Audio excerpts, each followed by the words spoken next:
Good morning students, welcome to our channel personal tutor. और मैं आपकी सोफिया मैम आपके लिए केमिस्ट्री की एक और नई वीडियो के साथ में। तो जैसे कि हम यहाँ पर पढ़ रहे हैं केमिकल डायनेमिक्स, और केमिकल डायनेमिक्स हमारी बीएससी फर्स्ट ईयर की यूनिट नंबर है 4। तो बीएससी फर्स्ट ईयर यूनिट 4 हमारी चल रही है फिजिकल केमिस्ट्री की, जिसमें बहुत सारे रेट्स के टॉपिक और बाकी के टॉपिक्स मैं आपको ऑलरेडी कवर अप करवा चुकी हूँ। अब मैं यहाँ पर आपको एक रेट्स और उसकी मैकेनिज़्म के बेसिस पे कौन कौन सी प्रैक्टिस प्रॉब्लम आपको पूछी जाती है वो हम यहाँ पर डिस्कस करेंगे। तो आज जो हम यहाँ पर क्वेश्चन करेंगे वो रेट्स और मैकेनिज़्म के बेसिस पर किस तरह की प्रैक्टिस प्रॉब्लम्स आती हैं वो हम यहाँ पर करने वाले हैं। तो हमारी जो यूनिट यहाँ पर चल रही है, हमारी यूनिट चल रही है यहाँ per unit number 4 chemical dynamics.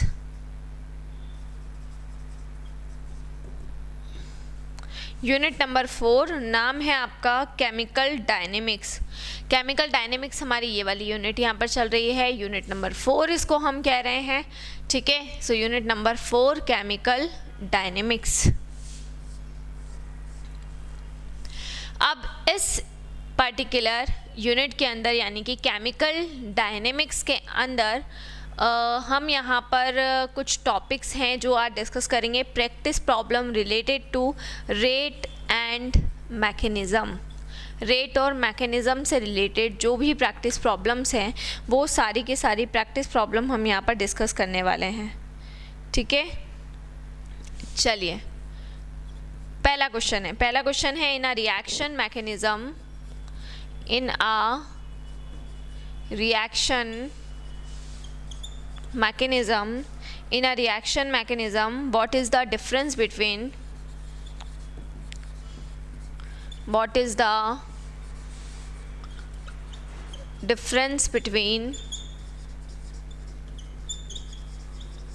activated complex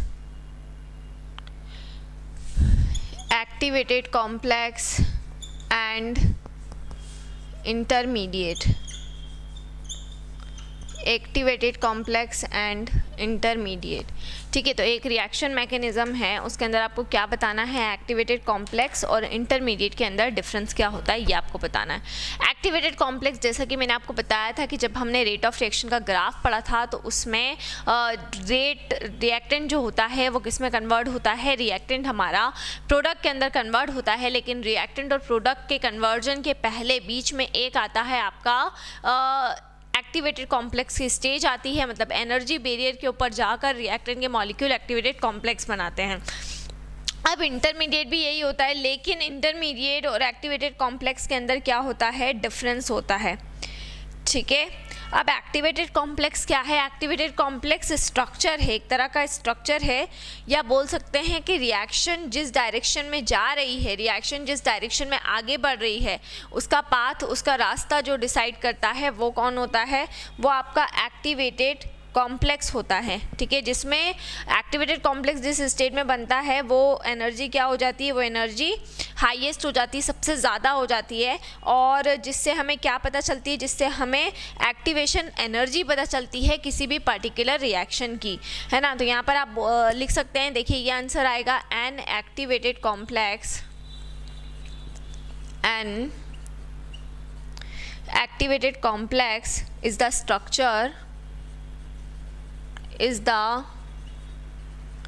structure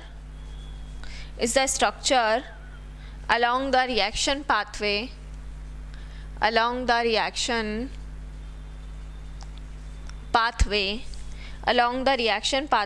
of the highest energy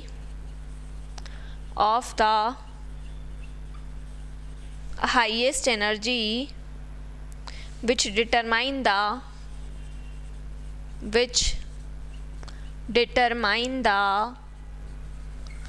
activation energy, है ना।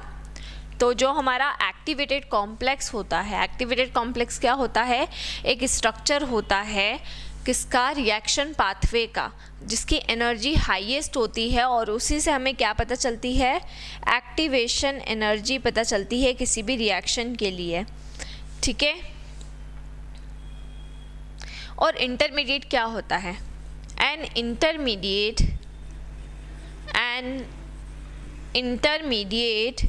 कैन बी एनी स्ट्रक्चर, कोई सा भी स्ट्रक्चर ये हो सकता है। ये कौन सा होगा? रिएक्शन पाथवे का वो स्ट्रक्चर जहाँ पे एनर्जी क्या होगी? हाईएस्ट होगी, और जो एक्टिवेशन एनर्जी को क्या करेगी? कैलकुलेट करेगी। लेकिन जब हम इंटरमीडिएट की बात करते हैं तो इंटरमीडिएट क्या हो जाता है? Intermediate can be any structure found in the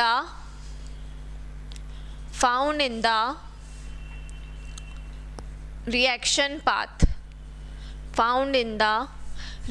path. तो एक्टिवेटेड कॉम्प्लेक्स ऐसा स्ट्रक्चर होता है रिएक्शन पाथवे का जिसमें एनर्जी क्या होती है? एनर्जी सबसे हाईएस्ट होती है, जो किसको कैलकुलेट करती है? एक्टिवेशन एनर्जी को कैलकुलेट करती है। और जब हम इंटरमीडिएट की बात करते हैं तो इंटरमीडिएट कोई सा भी स्ट्रक्चर हो सकता है रिएक्शन पाथ का, कोई से भी स्ट्रक्चर को, रिएक्शन पाथ के किसी भी स्ट्रक्चर को हम क्या बोलते हैं?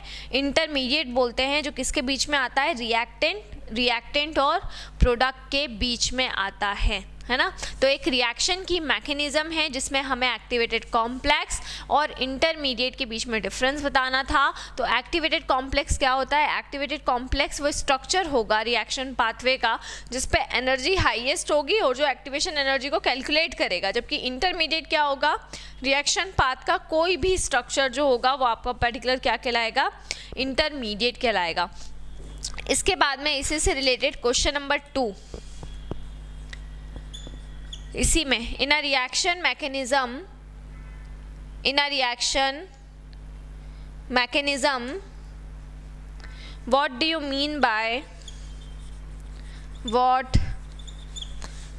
mean by rate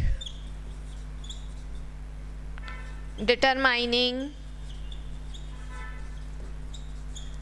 स्टेप, है ना।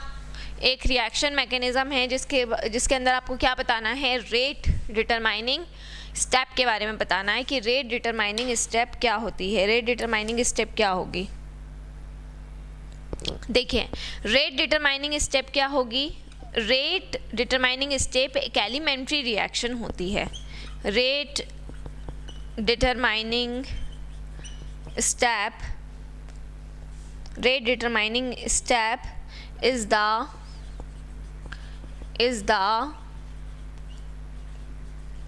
elementary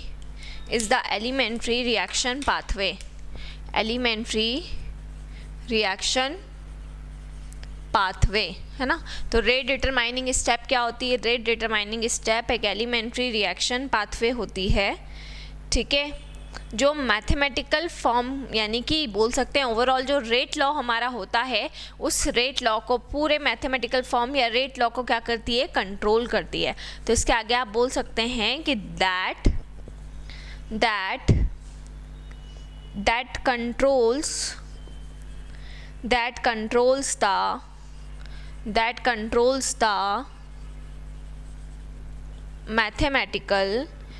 controls the mathematical form of the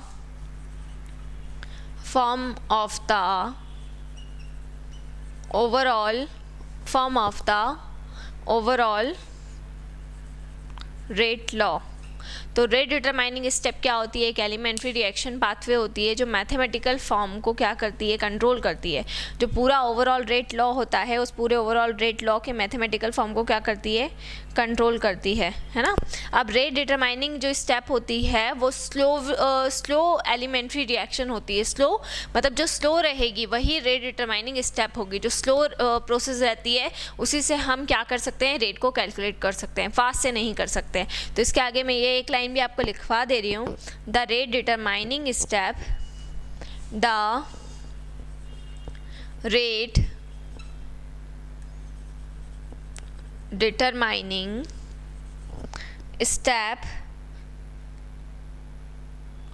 is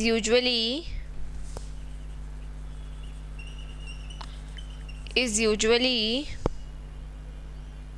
the slowest elementary reaction the slowest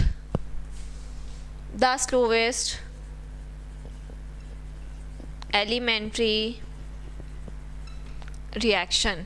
ठीक है, तो देखिए यहाँ पर सबसे पहला है what is the difference between activated complex and intermediate. सबसे पहली रिएक्शन, तो एक्टिवेटेड कॉम्प्लेक्स क्या होता है कि स्ट्रक्चर होता है रिएक्शन पाथवे का जिस पे एनर्जी जो हो जाती है वो हाईएस्ट हो जाती है।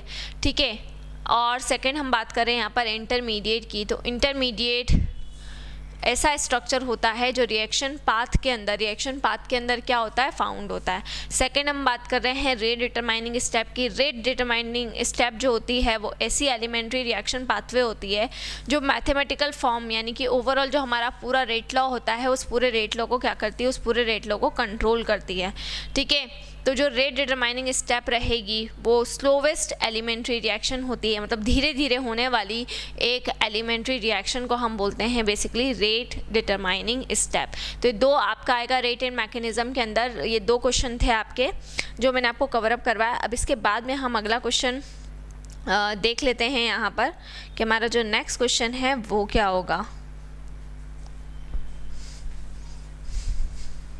देखें,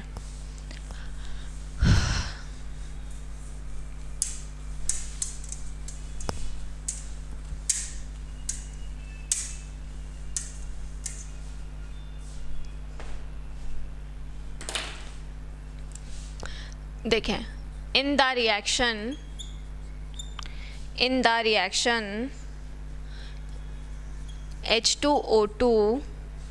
H2O2 से बनेगा H2O plus half O2। In the reaction H2O2 से बनेगा H2O plus half O2। The initial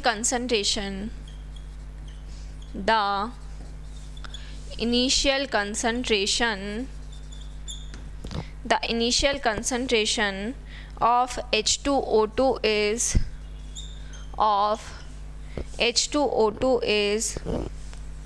0.2546 molar, and the initial rate of reaction is 9.32 into 10 to the power minus 4 meter per second. What will be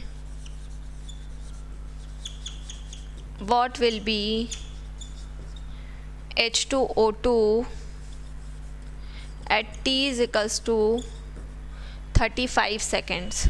ठीक है, तो देखिए एक reaction है, एक particular reaction जिसका नाम है H2O2 से बन रहा है H2O प्लस हाफ O2। जो इनिशियल कंसंट्रेशन है H2O2 का वो कितना है 0.2546 मोलार है, और इनिशियल रेट ऑफ रिएक्शन कितनी है 9.32 into 10 to the power minus 4 metre पर सेकेंड। अब हमें ये बताना है कि जो H2O2 है वो 35 सेकेंड्स के ऊपर कितना होगा, ये हमको बताना है। तो हम यहाँ पर क्या करते हैं कि डेफिनेशन का यूज़ करेंगे, change in concentration with respect to time जो आपका होता है, जिसका नाम होता है rate of a chemical reaction. तो rate of a chemical reaction का फॉर्मूला आप लोग जानते हैं, change in concentration of reactant with respect to time. ये रेट ऑफ केमिकल रिएक्शन का क्या होता है, रेट ऑफ केमिकल रिएक्शन का फॉर्मूला होता है। ठीक है, ये हम अच्छे से जानते हैं। अब यहाँ पर अगर हम इनिशियल रेट की बात करें तो इनिशियल रेट के केस में क्या हो जाएगा, देखिए जब हम इनिशियल रेट की बात करेंगे है ना, तो टाइम जो अगर ज़ीरो हम मान लें, ज़ीरो टाइम, तो टाइम ज़ीरो पर इनिशियल रेट निकालेंगे। जब टाइम ज़ीरो की बात कर रहे हैं तो टाइम ज़ीरो पर जो इनिशियल रेट रहेगी वो कितनी हो जाएगी, H2O2 की जो इनिशियल रेट है वो हो जाएगी 0.2546 मोलार। ये क्या हो गई, ये इसकी इनिशियल रेट हो गई है ना। अब रेट का फॉर्मूला क्या होता है, देखो रेट कितनी दे रखी है आपको, रेट दे रखी है ये देखो ये आपका H2O2 दिया हुआ है, इसका कंसंट्रेशन कितना दिया हुआ है 0.2546 मोलार, और इनिशियल अगर हम रेट ऑफ केमिकल रिएक्शन की बात करें तो रेट ऑफ केमिकल रिएक्शन कितनी है 9.32 इंटू 10⁻⁻4 मीटर पर सेकेंड। ये क्या हो गई है, इनिशियल रेट हो गई है 9.32 इंटू 10⁻⁻4। तो रेट का हम फॉर्मूला लगाएंगे यहाँ पर, रेट इज इक्वल्स टू क्या हो जाएगा, रेट इज इक्वल्स टू हो जाएगा -9.32 इंटू 10⁻⁻4। ये आपका रेट हो गया। और रेट का फॉर्मूला अगर हम लगाएं रिएक्टेंट के केस में तो रेट का फॉर्मूला क्या हो जाता है माइनस, ठीक है, change in concentration of H2O2, यानी decrement in concentration of H2O2, ऐसे ही लिखते हैं ना, change in concentration of H2O2 मतलब decrement in concentration of H2O2, और अपॉन में क्या आ जाएगा, अपॉन में आ जाएगा टाइम टेकन यानी कि डेल्टा टी। ठीक है, सो ये क्या था, रेट की वैल्यू थी 9.32 इंटू 10⁻⁻4। यहाँ पर मैंने फॉर्मूला लगाया, डेल्टा की वैल्यू कितनी ले ली, change in concentration of reactant upon में टाइम टेकन हो जाएगा। अब यहाँ पर जो हमारी ये वाली वैल्यू है, कौन सी वैल्यू, -9.32 इंटू 10⁻⁻4 है ना, इज इक्वल्स टू क्या हो जाएगा, ये देखें H2O2 का कंसंट्रेशन माइनस क्योंकि चेंज की बात कर रहे हैं इनिशियल कंसंट्रेशन में से, तो ये आपका 0.2546 और डेल्टा टी मतलब 2 टाइम, तो 35 आपका फाइनल कंसंट्रेशन है ना, और उसमें से हम किसको माइनस कर देंगे, इनिशियल को, यानी कि 0 को माइनस कर देंगे। तो देखो फाइनल कंसंट्रेशन H2O2 का, इसमें से इनिशियल कंसंट्रेशन माइनस हुआ, वैसे ही टाइम कैसे निकाला, फाइनल कंसंट्रेशन 35 था, इनिशियल 0 रख के और निकाला। तो जब आप इसमें H2O2 की वैल्यू को कैलकुलेट करोगे तो आएगी 0.220 ये आपका कंसंट्रेशन आ जाएगा। ठीक है, कौन सा कंसंट्रेशन, ये आपका आ जाएगा फाइनल कंसंट्रेशन। तो H2O2 का फाइनल कंसंट्रेशन हमको निकालना था, जो कि हमने इससे कैलकुलेट कर लिया। तो नेक्स्ट वीडियो के अंदर हम रेट और मैकेनिज्म के और कुछ क्वेश्चंस और कुछ टॉपिक्स को डिस्कस करेंगे। तो इसी तरह से जुड़े रहिए हमारे साथ में, और हमारे चैनल के ऊपर वीडियो कंटेंट ज़्यादा होने की वजह से हमने आप लोगों के लिए हमारा एक दूसरा चैनल बनाया है जिसका नाम है पर्सनल ट्यूटर 2। तो आपको ये करना है कि पर्सनल ट्यूटर 2 पर जाना है, उस चैनल को सब्सक्राइब करना है, उसे लाइक करना है और उसे ज़्यादा से ज़्यादा क्या करना है, शेयर करना है। Thank you so much.